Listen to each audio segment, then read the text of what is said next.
அனாமிகா பச்சை மாங்காவுல ஜூஸ் பண்ணி அத வித்து அதுல பணம் சம்பாரிச்சுக்கிட்டு இருந்தா. ஆனா எல்லாருக்கும் ஒரு சந்தேகம் இருந்தது. 2 பெண்களும் அத பத்தி இந்த மாதிரி பேசுனாங்க.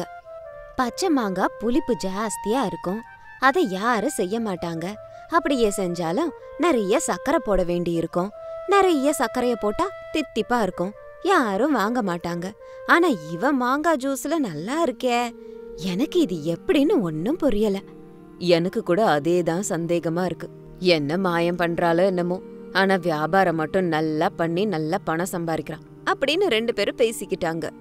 அக்கம் பக்கத்துல இப்படி இருந்தாலும் அனாமிகா அவளோட வியாபாரத்துல கண்ணும் கருத்துமா இருந்தா. அப்போ அனாமிகாவோட மாமியார் அங்க வந்து, அம்மா அனாமிகா, ஒரு பார்சல் வந்தது, நான் போய் வாங்கறதுக்குள்ள கிளம்பிட்டான், ரமேஷ கொஞ்சம் அனுப்புறியா? உங்க பையன் என் பேச்சு கேட்க மாட்டாரு, நீங்க தான் ஏதாவது ஒன்னு சொல்லி அவரை அனுப்பணும், இல்ல நீங்களாவது போயிட்டு வாங்க அத்த. சரிம்மா, அவனை கெஞ்சறத விட நானே போயிட்டு வரேன் அப்படின்னு சொன்னாங்க. அங்க இருந்து சாரதா நடந்து போய்கிட்டு இருந்தாங்க.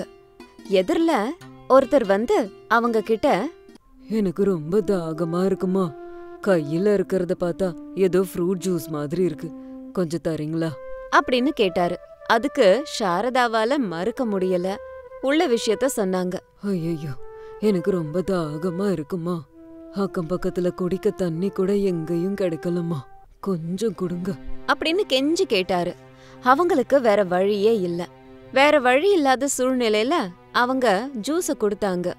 அவரு அத குடிச்சு, இது ரொம்ப நல்லா இருக்குங்க, இந்த மாதிரி ஜூஸ் நான் குடிச்சதே இல்ல, இதுக்கு எவ்வளவு கொடுத்தாலும் குறைவுதான், இந்தாங்க ஒரு 100 ரூபாய் வச்சுக்கோங்க அப்படின்னு பணம் கொடுத்தாரு. ஐயா, நான் அதிக பணத்துக்கு ஆசைப்பட மாட்டேங்க, நீங்க தாகமா இருக்குன்னு சொன்னதுனாலதான் இத கொடுத்தேன், இதுக்கு பணம்லாம் எதுவும் வேண்டாம் அப்படின்னு சொன்னாங்க. அதுக்கு அவரோ, அதெல்லாம் ஒண்ணும் இல்லம்மா அப்படின்னு சொல்லி பலவந்தமா அவங்க கையில பணத்தை கொடுத்தாரு. சாரதா சரின்னு அதை எடுத்துக்கிட்டு அங்க இருந்து போனாங்க. ஆர்டர் கொடுத்த சாந்தியோட வீட்டுக்கு போய்கிட்டு இருக்கும்போது அங்க இருந்த சாந்தி கிட்ட அதை கொடுத்து, அம்மா, இதுல 29 தான் இருக்கு, வர்ற வழியில ஒருத்தரு தாகம்னு கேட்டதுனால உன்னை எடுத்து கொடுத்துட்டேன், அவரு 100 ரூபாய் கொடுத்தாரு, அந்த பணம் கூட எனக்கு வேண்டாம், நீங்களே வச்சுக்கோங்க அப்படின்னு சொன்னாங்க. அத கேட்டதும் சாந்தி கோபமா, என்னங்க இது, நான் 30 தானங்க கேட்டேன், இந்த கடைசி நேரத்துல இப்படி சொன்ன எப்படி? என்னோட சொந்தக்காரங்க எல்லாம் வந்திருக்காங்க, 30 பேருக்கு 1 குறையுது, இப்போ 1 குறைஞ்சா கடைசி நேரத்துல என்ன பண்றது? ஐயோ, இப்பவே போய் கொண்டு வரமா, நீங்க வர்ற வரைக்கும் உங்க கையில கிளாஸோட உட்கார்ந்துருக்கணுமா? வயசாகுது, அதுக்கு தகுந்த புத்தி இருக்கா உங்களுக்கு? எது இந்த உலகத்துக்கே உதவி செஞ்ச மாதிரி, பெரிய சேவை செஞ்ச மாதிரி பேசுறீங்க அப்படின்னு அவங்க திட்டிக்கிட்டே இருந்தாங்க. சாரதா எதுவும் பேசாம அமைதியா இருந்தாங்க. அக்கம் பக்கத்துல இருந்த எல்லாரும் வந்துட்டாங்க. என்ன நடந்துச்சுன்னு கேட்டாங்க. அப்போ சாந்தி, இந்த அம்மா பணத்துக்காக என்ன பண்ணிருக்குன்னு கேளுங்க அப்படின்னு நடந்த விஷயத்த மாத்தி சொன்னாங்க. யாரோ 100 ரூபாய் குடுக்கறாங்கன்னு சொல்லி நமக்கு கொடுக்க வேண்டிய ஜூஸ அவங்கள்ட்ட கொடுத்துட்டாங்க. இவங்க மருமக விசித்திரமா ஜூஸ் பண்றான்னு எல்லாரும் அங்க போறாங்களேன்னு அதுக்குதான் இவங்களுக்கு இப்ப இவ்ளோ திமிருன்னும் இஷ்டப்படி பேசிக்கிட்டே இருந்தாங்க. அது எல்லாத்தையும் கேட்டுக்கிட்டே இருந்தாங்க சாரதா. அப்போ அந்த இடத்துல ஜூஸ் குடிச்ச ஒருத்தர் வந்தாரு. அப்போ சாந்தி கிட்ட என்ன நடந்துச்சுன்னு கேட்டாரு. அப்போ நடந்த விஷயத்தையெல்லாம் சாந்தி சொல்ல, அதையெல்லாம் கேட்ட அவரு சாந்திய கோபமா பார்த்து, உனக்கு கொஞ்சமாவது புத்தி இருக்கா? அந்த பணத்தை கொடுத்தது நான் தான், தாகமா இருக்கேன்னு நான் தான் ஒரு ஜூஸ குடிச்சேன், பணம் கொடுத்தேன், அவங்க வேண்டான்னு சொன்னாங்க அப்படின்னு நடந்த விஷயத்தையெல்லாம் சொன்னாரு. அத கேட்டுட்டு அந்த லேடிக்கு என்ன பேசுறதுனே புரியல. என் மனைவி பேசுனதை கேட்டு நீங்க தப்பா நினைச்சுக்காதீங்க, என்ன மன்னிச்சிடுங்க. என்னையும் மன்னிச்சிருங்க, நான் தெரியாம உங்ககிட்ட அப்படிலாம் பேசிட்டேங்க. பேசுறதுக்கு முன்னாடி கொஞ்சம் யோசிச்சு பேசினா நல்லா இருந்திருக்கும். என்னென்ன சொன்னீங்க? ஒருவேளை உங்க புருஷன் இங்க வந்து இதெல்லாம் பேசாம இருந்தா என்ன ஆயிருக்கும்? அந்த இடத்துல உங்க புருஷனுக்கு பதிலா வேற யார் இருந்தாலும் அவங்களோடதும் தாகம் தானே. இனிமே இப்படி நடந்துக்காதீங்கம்மா அப்படின்னு சொல்லிட்டு அங்க இருந்து போயிட்டாங்க. அப்படி போயிட்டு இருக்கும்போது சாந்தியோட கணவர் அவங்க கிட்ட வந்து, நில்லுங்கம்மா, நீங்க மனசுல எதுவும் வச்சுக்காதீங்க, நான் 1 மாசம் இங்க இருப்பேன், அந்த 1 மாசமும் இந்த ஜூஸ நீங்க இலவசமா எல்லாருக்கும் கொடுங்க, அதுக்கு உண்டான செலவை நான் ஏத்துக்கிறேன். எதுக்காகங்க அப்படி பண்ணணும்? எதுக்குன்னு இல்லம்மா, நாங்க இங்க சேவை செய்யறதுக்கு தான் வந்திருக்கோம், அதுல ஒரு பாகமா எல்லாருக்கும் இலவசமா ஜூஸ் கொடுக்கறதும் ஒண்ணுதானே, அவங்க சந்தோஷமா குடிப்பாங்க, உங்களுக்கும் லாபம் கிடைக்கும் இல்லையா? அத கேட்டதும் சாரதா, என் மருமகளை கேட்டுட்டு சொல்றேன்னு சொன்னாங்க. அங்கிருந்து போயிட்டாங்க. நேரா அனாமிகா கிட்ட வந்து நடந்தது சொன்னாங்க. அது எல்லாத்தையும் கேட்ட அனாமிகா, இவ்ளோ நடந்துச்சா அத்தை? எனக்கு ரொம்ப கஷ்டமா இருக்கு. இவ்ளோ பண்ணதுக்கு அப்புறம் எப்படி நம்ம அவங்களுக்கு ஜூஸ குடுக்கறது? முடியாது. நடந்ததுக்கு தான் மன்னிப்பு கேட்டுட்டாங்களேம்மா, அதை விட்டுட்டு வியாபாரத்தை பத்தி யோசிக்கலாமே அப்படின்னு மாமியார் சொன்னதுனால அவளும் அதுக்கு சரின்னு சொன்னா. அதை குடுக்கறதுக்கு அவளும் ரெடியானா. அதுக்கு மறுநாள்ல இருந்து சங்கர் அங்க வந்து மாங்காய் ஜூஸை எடுத்துக்கிட்டு போய் அதுக்கு பணமும் கொடுத்தாரு. அத அவரு எல்லாருக்கும் இலவசமா கொடுத்துட்டு இருக்கும் போது அத குடிச்ச எல்லாரும் இது ரொம்ப நல்லா இருக்கு, அமிர்தம் மாதிரி இருக்கு, இது எங்க கிடைக்குதுன்னு சங்கரை கேட்டாங்க. சங்கரும் அதுக்கு பதில் சொன்னாரு. அத கேட்டவங்க அத குடிச்சிட்டு அவர்கிட்ட என் புள்ளைங்க பொண்டாட்டி எல்லாரும் இத பத்தி கேட்டாங்க, எல்லாருக்கும் கொஞ்சம் தரீங்களான்னு கேட்டாரு. மன்னிச்சிருங்க, இது ரோட்டு மேல தாகமா போறவங்களுக்காக கொடுக்கறது. வீட்ல இருக்கிறவங்களுக்குன்னா நான் சொல்ற அட்ரஸுக்கு போய் வாங்கிக்கோங்க அப்படின்னு சொன்னதுனால எல்லாரும் அவர் சொன்ன அந்த அட்ரஸுக்கு போனாங்க. அதாவது அனாமிகாவோட ஜூஸ் கடைக்கு. சில பேர் அனாமிகா கிட்ட, அம்மா அம்மா, அன்னதானம் போடுற இடத்துல கிரீன் மேங்கோ ஜூஸ் கொடுத்தாங்க, இன்னும் கொஞ்சம் வேணும், ரொம்ப நல்லா இருக்குன்னு சொன்னதுக்கு பார்சல்லாம் கொடுக்க முடியாது, அதனாலதான் இங்க வந்தோம் அப்படின்னு சொன்னதுனால, நாங்க தயார் பண்ணதெல்லாம் அவர் எடுத்துட்டு போயிட்டாருங்க ஐயா, மறுபடியும் தயார் பண்ண கொஞ்சம் நேரம் எடுக்குங்க, அவ்வளவு நேரம் காத்திருப்பீங்களா? அதுக்கு அவரு இருப்போம் அப்படின்னு சொன்னதுனால உடனுக்குடனே அத்தையும் மருமகளும் சேர்ந்து மாங்காவை வாங்கி ஜூஸ் போட்டாங்க. அதை வித்து இன்னும் கொஞ்சம் லாபம் அடைஞ்சாங்க. சாயந்தரம் வரைக்கும் அவங்களுக்கு இதே வேலையா இருந்துச்சு. வழக்கத்தை விட அன்னைக்கு கொஞ்சம் அதிகமான லாபம் கிடைச்சது. அத்தையும் மருமகளும் அதை பார்த்து ரொம்ப சந்தோஷமா பேசினாங்க. பாத்தியாமா, அவர் நமக்கு நல்லதுதான் பண்ணிருக்காரு. ஊருக்கு நல்லது பண்றது மட்டும் இல்லாம நமக்கு வியாபாரத்திலயும் லாபம் கிடைக்கிற மாதிரி பண்ணிட்டாரு. ஆமா அத்தை, அவரு இவ்ளோ நல்லது பண்றாரு, அவருக்கு நம்ம ஏதாவது ஒரு வகையில உதவி செய்யணும். அதனால தினமும் அவருக்கு நம்ம கொஞ்சம் கிரீன் மேங்கோ ஜூஸ இலவசமா கொடுப்போம். அதுக்கு சாரதாவும் சரின்னு சொன்னாங்க. அன்னைக்கு மறுநாள்ல இருந்து சங்கருக்கு மேங்கோ ஜூஸ பணத்துக்கு மட்டும் இல்லாம கொஞ்சத்தை இலவசமாவும் கொடுக்க ஆரம்பிச்சாங்க. அவருக்காகவும் அவர் மனைவிக்காகவும் கூட தனியா அவங்க குடிக்கிறதுக்கு மேங்கோ ஜூஸ் செஞ்சு கொடுத்தாங்க. நிறைய மக்கள் வாங்கிட்டு போறதுனால அவருக்கும் அவர் மனைவிக்கும் மேங்கோ ஜூஸ் கிடைக்காததுனால, நிறைய நேரம் ஆகியும் யாரும் வராததுனால, அத்தை இத முத அறிமுகப்படுத்தின நிறைய பேர் வந்தாங்க, இந்த ருசி பிடிச்சவங்க திரும்ப திரும்ப வந்துட்டு இருந்தாங்க, ஆனா இப்ப யாருமே வரல அப்படின்னு அனாமிகா ரொம்ப வருத்தமா சொல்லிட்டு இருந்தா. அப்போ சாரதா ரொம்ப கவலைப்பட்டு, ஆமாமா, நம்ம அவசரப்பட்டுட்டோமோன்னு எனக்கு தோணிக்கிட்டு இருக்கு. ஒருவேளை யாரும் இதை வாங்கலன்னா கொஞ்ச நேரம் கழிச்சு எல்லாத்தையும் சங்கருக்கே கொடுத்துருவோமா, அவர் தான் எல்லாருக்கும் கொடுக்கறாருல்ல, நாளையில இருந்து அவருக்கு மட்டும் செஞ்சா போதுமானது. அதுக்கு அனாமிகாவும் சரின்னு சொன்னா. ஆனா கொஞ்ச நேரம் போனதும் நேத்து வந்ததை விட இன்னும் அதிகமான ஆட்கள் அங்க வந்திருந்தாங்க. அத பார்த்து மாமியாரும் மருமகளும் ரொம்ப சந்தோஷப்பட்டாங்க. அப்புறம் நேத்தை விட இன்னைக்குதான் அதிக பிசினஸ் நடந்தது. அந்த ஜூஸ் எல்லாம் முடிஞ்சதுனால மறுபடியும் அவங்க ஜூஸ் போட ஆரம்பிச்சாங்க. இப்படி நிறைய பணம் சம்பாரிச்சாங்க. சங்கரோட புண்ணியத்தால மாமியார் மருமக சேர்ந்து செஞ்ச இந்த கிரீன் மேங்கோ ஜூஸ் வியாபாரம் நல்லபடியா போச்சு. அதுக்கு அவங்க சங்கருக்கு நன்றி சொன்னாங்க. அதுக்கு சங்கர் கூட, ஒவ்வொரு வருஷமும் நான் இங்க வருவேம்மா, இப்படி எல்லாருக்கும் உதவி செய்வேன், அது மூலமா நீங்களும் லாபத்தை அடையலாம் அப்படின்னு சொன்னதுல அவங்க ரெண்டு பேரும் இன்னும் சந்தோஷப்பட்டாங்க. இந்த விதமா இந்த கிரீன் மேங்கோ ஜூஸ் அந்த ஊர்ல மட்டும் இல்லாம அக்கம் பக்கத்துல உள்ள எல்லா கிராமங்கள்லயும் ஃபேமஸ் ஆச்சு.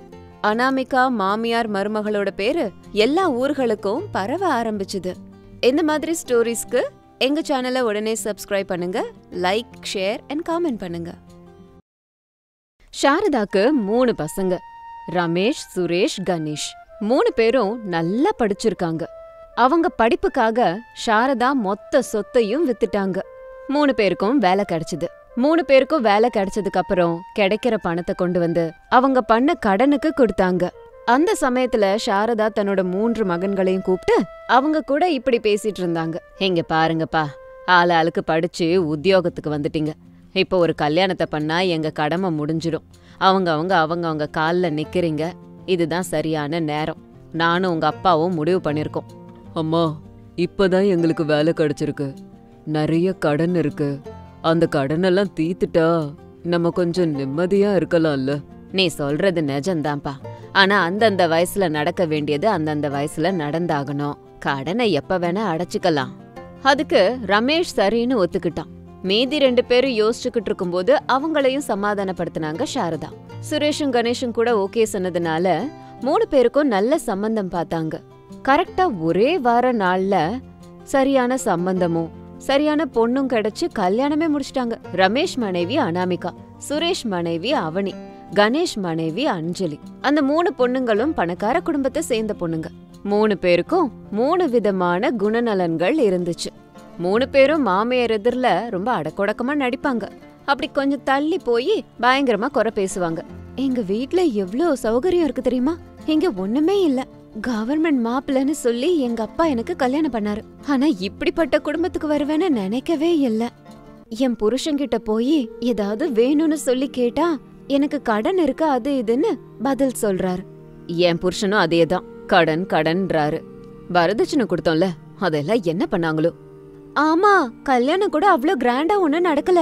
பணம் கூட மிஞ்சி இருக்கும் இல்லையா? கடன் அதுல தீர்த்திருக்கலாமே. எனக்கு என்னவோ இந்த வீட்ல வேலைக்காரங்க இல்லன்னு நம்மள வேலைக்காரங்களா கூப்பிட்டுருக்காங்களோன்னு தோணுது அப்படின்னு 3 பேரும் பேசிக்கிட்டு இருந்தாங்க. அத அந்த பக்கமா போன மாமனார் பிரசாத் கேட்டு வருத்தப்பட்டாரு. நாட்கள் அப்படியே போச்சு. அந்த 3 பேரும் ஒருத்தருக்குள்ள ஒருத்தர் பேசிக்கிறத விட்டுட்டு அவங்களோட புருஷங்க கிட்ட அது வேணும் இது வேணும்னு கேட்க ஆரம்பிச்சுட்டாங்க. வீட்ல சண்டை வர ஆரம்பிச்சுது. வீட்ல இந்த மாதிரி சண்டை நடக்கிறது சாரதாக்கு சுத்தமா பிடிக்கல. மாமியார் எதிரில மட்டும் ரொம்ப நல்லவங்க மாதிரி அந்த பொண்ணுங்க நடிச்சிட்டு இருந்தாங்க. ஒரு நாள் ரமேஷும் அனாமிகாவும் சண்டை போட்டாங்க. என்னங்க, இந்த வீட்ல நான் எவ்ளோ கஷ்டப்படுறேன் தெரியுமா? என்ன கேட்டாலும் கடன் இருக்குன்னு சொல்லிக்கிட்டே இருக்கீங்க. எனக்கு ஏதாச்சும் வேணும்னா எங்க அம்மா அப்பா கிட்ட கேட்க வேண்டியதா இருக்கு. அவங்க என்ன கேக்குறாங்க? எதுக்குங்க எனக்கு இந்த தலையெழுத்து? எங்க பாரு அனாமிகா, இன்னும் 1 வருஷம் கஷ்டப்பட்டோம்னா கடன் எல்லாமே முடிஞ்சு போயிடும். அதுக்கப்புறம் நீ ஆசைப்படுற வாழ்க்கைய கண்டிப்பா வாழலாம். 1 வருஷம் மட்டும் பொறுத்துக்கோயேன், என் சேலரி கூட அதிகமாகும். அப்போ 1 வருஷம் இந்த அன்னக்காவடி வாழ்க்கைய வாழணுமா? கடனை முடிச்சிட்டு கல்யாணம் பண்ணலால, அதுக்குள்ள எதுக்கு அவசரப்பட்டு கல்யாணம் பண்ணீங்க அப்படின்னு சொல்லிட்டு வேகமா வெளியே போனா. எதிரில சாரதா நின்னாங்க. சாரதாவை பார்த்து அனாமிகா கொஞ்சம் டென்ஷன் ஆனா. சொன்னதெல்லாம் கேட்டிருப்பாங்களோன்னு நினைச்சா. சாரதா உள்ள நடந்தது எல்லாம் தெரிஞ்சும் கூட எதுவும் தெரியாத மாதிரி, என்னம்மா ஏதோ சத்தம் கேட்டுச்சுன்னு வந்து எட்டி பாக்குறேன் அப்படின்னு சொன்னதும் அனாமிகா, ஒன்னும் இல்ல அத்தை, புருஷன் பொண்டாட்டிக்குள்ளார சின்ன சின்ன சண்டைகள் வரும் இல்லையா, அந்த மாதிரி சின்ன சண்டை தான் இது அப்படின்னு சொன்னா அனாமிகா. சாரதாவும் சரின்னு சொல்லிட்டு அந்த இடத்த விட்டு வெளியில போனாங்க. ஆனா மனசுக்குள்ள மட்டும் அவங்க ரொம்ப வேதனைப்பட்டாங்க. பெரிய மருமக இப்படி இருக்கா, அடுத்த மருமகள்கள் எப்படி இருக்காங்களோ அதையும் கவனிச்சாகணும் அப்படின்னு நினைச்சாங்க. அன்னைக்கு சாயந்தரம் சுரேஷ் வீட்டுக்குள்ள வந்ததும் சாரதா அவனை நிப்பாட்டி பேசினாங்க. தம்பி, நீயும் மருமகளும் சந்தோஷமா இருக்கீங்களா? ஏமா, ஏன் இந்த கேள்வி? எங்களுக்கு என்ன, நாங்க நல்லா இருக்கோமே. என்ன ஆச்சுமா? ஒன்னும் இல்லப்பா, நம்ம குடும்ப நிலைமை இப்ப கொஞ்சம் சரியில்லைல்ல, அந்த பொண்ணு ஏதாவது கஷ்டப்படுதோன்னு கேட்டான். அம்மா, நீ நினைக்கிற மாதிரி அவனே சாதாரண பொண்ணெல்லாம் இல்லம்மா, ரொம்ப நல்ல பொண்ணு. குடும்ப நிலைமைய ரொம்ப நல்லா புரிஞ்சுக்கிறா. ரொம்ப உயர்ந்த குணமா அந்த பொண்ணுக்கு. இந்த விஷயத்துல நீங்க கவலையே படாதீங்க, நான் சொல்றத நம்புங்கம்மா அப்படின்னு சொன்னான். அப்படி சொன்னத எல்லா மருமகள்களும் கேட்டாங்க. ஐயோ, அப்படின்னா மத்தவங்க எல்லாம் நல்லாதான் இருக்காங்களா? நான் தான் தெரியாம கொஞ்சம் வாயை விட்டுக்கிட்டு இருக்கேன். இனிமே நானும் என் புருஷன்கிட்ட இப்படிதான் இருக்கணும் அப்படின்னு நினைச்சா அஞ்சலி. அனாமிகா கூட அவ மனசுல இப்படிதான் நினைச்சா. என் புருஷன் ரொம்ப நல்லவரு, நான் இவ்ளோ சண்டை போட்டும் கூட என்ன விட்டு கொடுக்காம இருக்காரு, அவர் மனசு புரிஞ்சு நான் நடந்துக்கணும் அப்படின்னு அவனி நினைச்சா. அஞ்சலி மத்த 2 பேர்கிட்டயும் சொன்னா, என்னக்கா இது, எங்க கிட்ட நீ என்னடானா இப்படி பேசுற, உன் புருஷன்கிட்டயும் அத்தை கிட்டயும் நல்லா பேசுறிய. நான் ஒன்னும் நடிக்கலாம் இல்லடி, உங்ககிட்டதான் நான் நடிச்சுக்கிட்டு இருக்கேன். இதுதான் சும்மா. ஏன்னா நானும் உங்களை மாதிரி பேசலன்னா என்ன நீங்க சேர்த்துக்க மாட்டீங்கல்ல. ஐயோ அக்கா, நீ ரொம்ப நல்ல பொண்ணுக்கா, நாங்க தான் தெரியாம உன்னை தப்பா புரிஞ்சுக்கிட்டோம்க்கா. இனிமே நாங்க கூட எங்க புருஷங்களுக்கு சப்போர்ட்டா இருக்க போறோம் அப்படின்னு அந்த இடத்த விட்டு அஞ்சலியும் போயிட்டா. அனாமிகாவும் அவளோட மனசுல இதே விஷயத்த நினைச்சிட்டு அங்கிருந்து போனா. கொஞ்ச நேரம் போனதுக்கு அப்புறமா சுரேஷ் கிட்ட அவனி பேசுனா. அத்தை கிட்ட என்ன பத்தி நல்ல விதமா சொன்னதுக்கு நன்றிங்க. நான் இது வரைக்கும் பேசின எல்லாத்துக்கும் உங்ககிட்ட மன்னிப்பு கேட்டுக்கிறேன். நான் தான் உங்களை புரிஞ்சிருந்திருக்கணும், என்ன மன்னிச்சிருங்க அப்படின்னு அவனி சொன்னா. அவனி, நீ ரொம்ப நல்ல பொண்ணு, அதுலயும் நீ என்னோட மனைவி. 1 வருஷம் கொஞ்சம் பொறுமையா இருந்தா நம்ம பிரச்சனையெல்லாம் தீந்துரும். என்னங்க, எனக்கு ஏதாவது ஒரு சின்ன வேலை வாங்கி கொடுங்க, நானும் கஷ்டப்படுறேன். 1 வருஷம் இல்ல, 6 மாசத்துல கடனை அடைச்சிடலாம். அத கேட்டதும் சுரேஷ், நாங்க தான் கஷ்டப்படுறோம், நீயும் எதுக்கு கஷ்டப்படணும் அப்படின்னு சொன்னான். அதுக்கு அவனி ஒத்துக்கவே இல்ல. 2 பேரும் சேர்ந்து கஷ்டப்பட்டாதானே சந்தோஷமா இருக்க முடியும்னு சொன்னான். கடன் எல்லாம் தீந்ததுக்கு அப்புறமா வேலையையும் நான் விட்டுடுறேன் அப்படின்னு சொல்லிட்டு இருந்தா. அதனால சுரேஷ் அதுக்கு ஒத்துக்கிட்டான். மனைவிக்கு ஒரு வேலை வாங்கி கொடுத்தான்.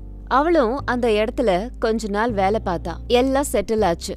அத பார்த்து மத்த 2 மருமகள்களும் பொறாமப்பட்டாங்க. மாமியார் அவனிய புகழ்ந்து தள்ளுனாங்க.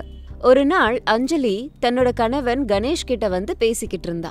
என்னங்க, கொஞ்ச நாளா நான் உங்களோட சண்டை போடாம தானே இருக்கேன். ஆமா, இப்ப எதுக்கு அது கேக்குற?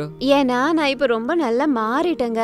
கல்யாணத்துக்கு முன்னாடி நம்ம எப்படி இருக்கோம்னு முக்கியம் இல்ல, கல்யாணத்துக்கு அப்புறம் புருஷனையும் அந்த குடும்பத்தையும் எவ்வளவு நல்லபடியா பாத்துக்கிறோங்கிறதா முக்கியம். கஷ்டமோ நஷ்டமோ நானும் சுமக்கணும்ல. நான் உங்களுக்கு உதவி பண்ணலான்னு இருக்கேன். அவனி அக்கா வேலையில சேர்ந்துட்டால, எனக்கும் ஒரு வேலை வாங்கி கொடுங்க. பணம் சம்பாரிச்சு நம்ம கடனை எல்லாம் தீர்த்துக்கலாம். நல்ல யோசனை தான். அவனி அண்ணியோட ஆபீஸ்லயே ஏதாவது வேலை இருக்கான்னு பாப்போம். பாக்குறேன். என்கிட்ட இருக்குங்கிற மாதிரி சொன்னாங்களே, அண்ணிய கேளு. அதுக்கு அஞ்சலி சரின்னு சொன்னா. அவனி சாயந்தரம் வந்ததும் அதே விஷயத்த போய் கேட்டா. அவனி வேலை இன்னும் இருக்குன்னதுனால அஞ்சலி ரொம்ப சந்தோஷப்பட்டான். 2 பேரும் சேர்ந்து வேலைக்கு போக ஆரம்பிச்சாங்க. அவங்க 2 பேரையும் பார்த்த அனாமிகா கூட ஒரு வேலையில சேர்ந்தா. 3 பேரும் சேர்ந்து வேலைக்கு போய் நிறைய பணமும் சம்பாரிச்சாங்க. 3 பேரும் அவங்க குடும்பத்துக்கு பயங்கரமா உழைச்சாங்க. வேக வேகமா கடனை தீக்கிற முயற்சியில இறங்குனாங்க. இப்படி 4 மாசத்துல நிறைய கடன் தீந்து போச்சு. அவங்களும் சந்தோஷப்பட்டாங்க. இன்னும் 2 மாசம் கஷ்டப்பட்டா எல்லா கடனையும் முழுசா முடிச்சிடலாம் நினைச்சாங்க. இப்படி பேசிக்கிட்டே அவங்க எல்லாரும் மார்க்கெட்டுக்கு போனாங்க. அப்பதான் அவங்களோட சிநேகிதி அவங்க எதிரில வந்து நின்னுட்டு இருந்தா. சாந்தி 3 பேருக்குமே ஃப்ரெண்டு தான். 3 பேரும் அவளை பார்த்து சர்ப்ரைஸ் ஆனாங்க. உங்க 3 பேரும் பார்க்கும்போது சந்தோஷமா இருக்குடி. 3 பேருமே ஒரே வீட்ல மருமகளா போயிருக்கீங்க அப்படின்னு சொன்னா சாந்தி. சாந்தி சொன்னத 3 பேரும் கேட்டதுக்கு அப்புறம்தான் இதெல்லாம் எப்படி நடந்துச்சுன்னு தோணுச்சு. அவங்க 3 பேரும் கூட ஆச்சரியப்பட்டாங்க. அப்போ சாந்தி, 10th வரைக்கும் நான் அனாமிகாவோட ஸ்கூல்ல படிச்சேன். அப்படி அனாமிகாவை எனக்கு தெரியும். +1 +2 கோயம்புத்தூர்ல படிச்சேன். அப்படி எனக்கு அவனிய தெரியும். B.Tech நான் பெங்களூர்ல படிச்சேன். அங்க எனக்கு அஞ்சலிய தெரியும். இப்படி 3 பேரும் எனக்கு ஃப்ரெண்ட்ஸ் தானே. இப்போ உங்க கன்ஃபியூஷன் போயிடுச்சா? அத கேட்டுட்டு 3 பேரும் சிரிச்சாங்க.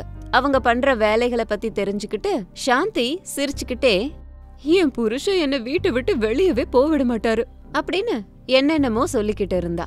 அத சொன்னதை கேட்டு 3 பேருக்கும் கோவம் வந்துச்சு. இங்க பாரு சாந்தி, நாங்க சொல்றோமேன்னு தப்பா எடுத்துக்காத. இப்ப நாங்க வேற ஆளுங்க. புகுந்த வீட்டுக்கு மருமகள்களா போயிருக்கோம். அவங்க சந்தோஷம்தான் எங்க சந்தோஷம்னு நினைக்கிறோம். அதனால எங்க குடும்பத்துக்காக நாங்க கஷ்டப்படுறோம். இன்னும் 2-3 மாசத்துல எங்க கஷ்டம் எல்லாம் தீர்ந்துரும். அதுக்கப்புறம் நாங்க கஷ்டப்பட வேண்டிய அவசியமே இல்ல. உன்னை விட லக்ஸூரியஸான லைஃப் எங்களுக்கு கிடைக்கும். நீ ஒண்ணு எங்களை எகத்தாளமா பேச தேவையில்ல அப்படின்னு சொன்னதால சாந்தி கோபமா அந்த இடத்த விட்டு போயிட்டா. அது எல்லாத்தையும் மாமியாரும் மாமனாரும் கேட்டாங்க. மருமகள்கள் சொன்னதை கேட்டு பெருமையா, இனி எந்த கவலையும் எங்களுக்கு இல்லன்னு நிம்மதியா போனாங்க. கொஞ்ச நாள் போனதும் அவங்க நினைச்ச மாதிரியே கடனெல்லாம் தீந்துருச்சு. அவங்க வாழ்க்கையும் மாறி போயிடுச்சு. மருமகள்கள் வந்ததுக்கு அப்புறம் அவங்க வீடே மாறிடுச்சுன்னு எல்லாரும் சாரதாவை பாராட்டினாங்க. 3 மருமகள்களும் ரொம்ப சந்தோஷப்பட்டு குடும்பத்தை நல்லபடியா சந்தோஷமா புருஷங்களுக்கு சப்போர்ட் பண்ணி வாழ்ந்தாங்க. இது இன்னைக்கு ஸ்டோரி. இன்னொரு ஸ்டோரியில உங்களை மறுபடியும் மீட் பண்றேன்.